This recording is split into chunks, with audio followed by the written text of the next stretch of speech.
جہنم کے کنارے لے جایا جائے. فیصلہ اس کا ہو گیا کہ اس نے جہنم میں جانا ہے، یہ ابدی جہنمی ہے، ہمیشہ جہنم میں رہے گا. پھر اللہ رب العزت ساری کائنات کے سامنے ڈائریکٹ اس آدمی سے ہم کرام ہو. اللہ پوچھیں گے میرے بندے لو اعطیت خزائن الارض، اس خوفناک شعلہ مارتی ہوئی ولولہ انگیز آگ اور جہنم کو تو دیکھ رہا ہے، تو اپنا فیصلہ بھی سن چکا ہے. اب اگر تجھے زمین کے اندر جتنے خزانے ہیں، آسمانوں میں جتنے خزانے ہیں تجھے دے دی جائیں، کیا اس جہنم سے اپنا جسم آزاد کرنے کے لیے وہ سب خزانے فدیے میں دے دے گا؟ وہ آدمی بغیر سوچے سمجھے کہے گا بلا یا رب، اللہ کیوں نہیں، میرے پاس جو کچھ آ جائے میں اس جہنم سے بچنے کے لیے سب کچھ دے دوں گا.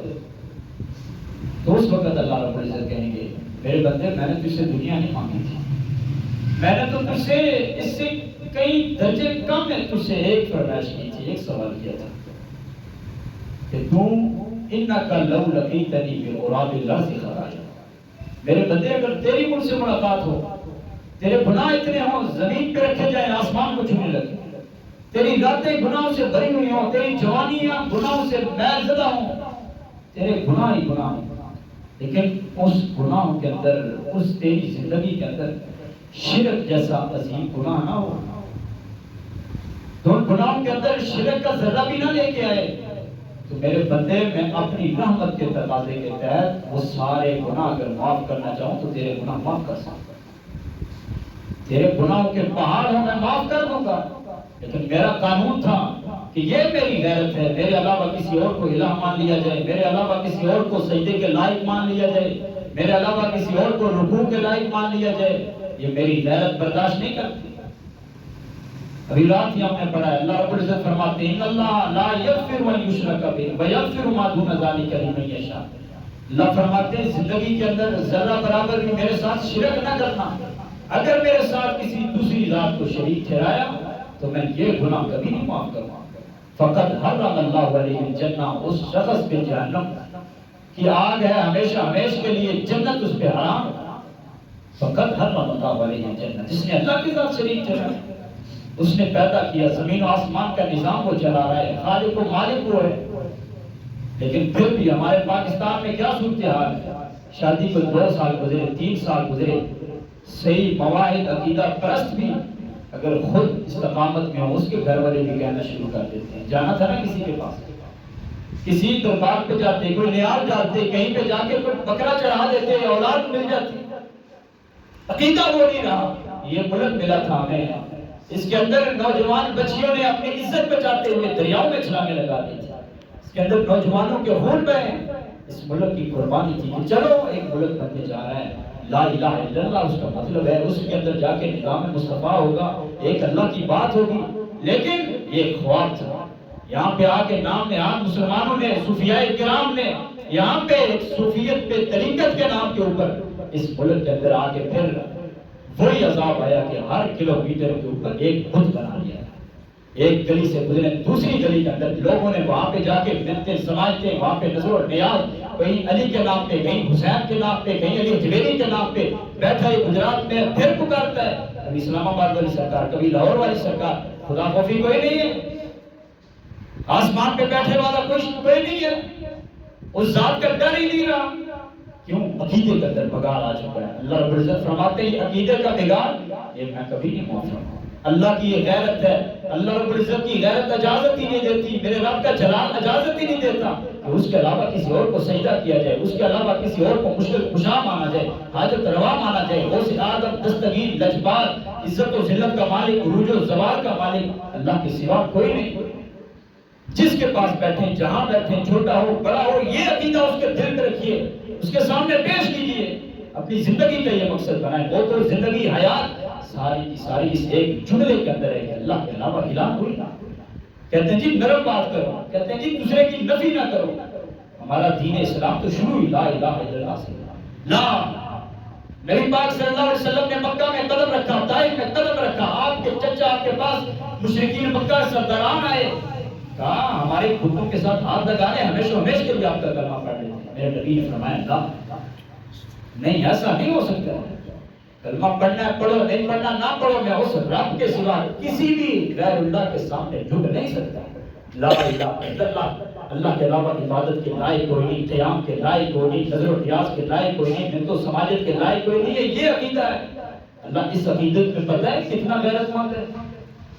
رات 7واں پارہ پڑھا گیا، اس کے اندر اللہ رب العزت نے 18 اولو العزم پیغمبروں کا نام لیا، ابراہیم خلیل اللہ کا نام لیا، ان کی صفات کا ذکر کیا، پھر میرے رب نے موسیٰ کلیم اللہ کا نام لیا، عیسیٰ روح اللہ کا نام لیا، اسماعیل ذبیح اللہ کا نام لیا، یوسف حسین کا نام پاک لیا۔ اس کے بعد میرے رب نے کہا پھر آخر کے اندر امام الانبیاء کو مخاطب کر کے فرمایا فَلَوْ أَشْرَكُوا لَحَبِطَ عَنْهُمْ مَا كَانُوا يَعْمَلُونَ۔ کائنات کے لوگوں، میں اپنی توحید کے اندر، میں اپنی وحدانیت کے اندر اتنا غیرت مند ہوں، اگر یہ انبیاء بھی میرے علاوہ کسی اور کو ایک لمحے کے لیے بھی عبادت کے لائق سمجھتے، میں نے ان کی نبوت کو نہیں دیکھنا تھا، میں نے ان کی شان کو نہیں دیکھنا تھا، سارے اعمال برباد کر کے جہنم کی سب کرنا لگا۔ انبیاء کیسے شرک کر سکتے ہیں؟ انبیاء تو آئے اس لیے تھے، اللہ کا الہ کوئی نہیں، انبیاء کٹے اس لیے، اللہ کا الہ کوئی نہیں، انبیاء تو اپنی جوانیاں انہوں نے لٹائی، اپنے خون بہے، انبیاء کے 2 ٹکڑے کیے گئے، ان کا قصور کیا تھا؟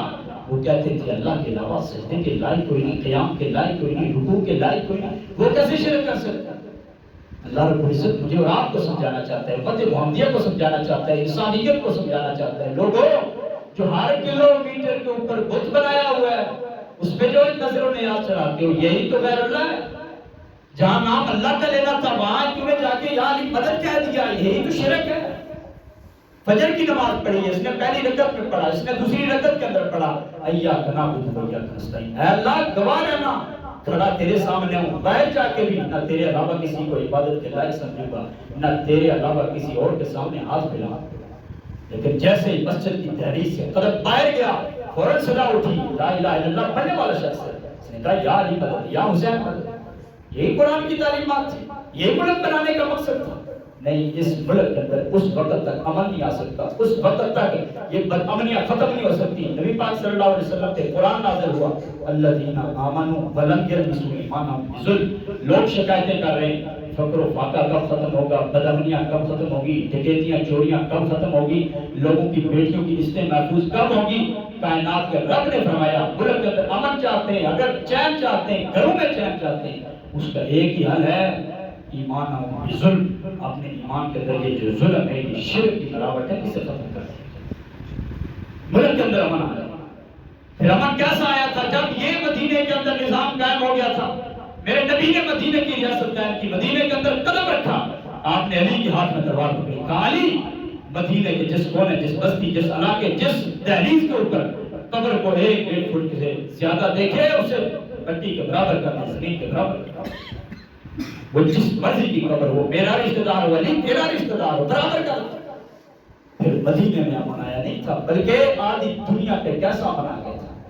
میرے نبی نے فرمایا تھا، صحابہ بیٹھے ہوئے تھے، لوگ تعجب کر رہے تھے، لیکن کائنات کے امام نے فرمایا تھا لوگوں ایسا امن بھی آئے گا اسلام کی ریاست کے اندر، دنیا کے اندر ایسا نظام قائم کر جاؤں گا میں، میرا عمر ایسا نظام قائم کر جائے گا دنیا کے اندر کہ شام کے علاقے سے ایک خاتون چلے گی بستیوں کو کراس کرتے ہوئے، بڑی بڑی وادیوں سے گزرتے ہوئے، بڑے بڑے جنگلات اور صحراؤں سے گزرتے ہوئے حج کرنے کے لیے آئے گی، زیورات سے لدی ہوگی، اکیلی ہوگی، ایک اس کے پاس سواری ہوگی، مہینوں کا سفر طے کرتے کرتے جنگلات صحراؤں کو عبور کرتے کرتے بیت اللہ میں آئے گی، بیت اللہ کا طواف کرے گی، حج کرے گی، پھر یوں ہی زیورات سے لدی ہوئی واپس چلی جائے گی، اور کوئی بھی انسان اس کی طرف میری نگاہ اٹھا کر بھی نہیں دیکھ سکے۔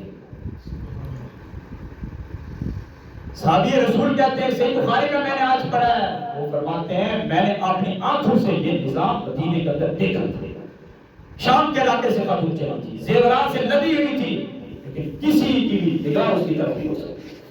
جب نبی پاک نے یہ حدیث بیان کی تھی، ایک صحابی کھڑے ہو گئے، اللہ کے حبیب فلاں قبیلہ راستے میں ہوں گے، ان کے ڈاکو وہ کہاں جائیں گے؟ میرے نبی نے فرمایا تھا اسلام کی ریاست کے اندر اتنی جو دولت آ جائے گی، اتنی دولت آ جائے گی کہ زکوٰۃ لے کے نکلیں گے، پورے عرب کے اندر کوئی ایسا شخص نہیں ملے گا جو زکات نہ دے. لوگ ڈھونڈتے پھریں گے زکات کسے دیں.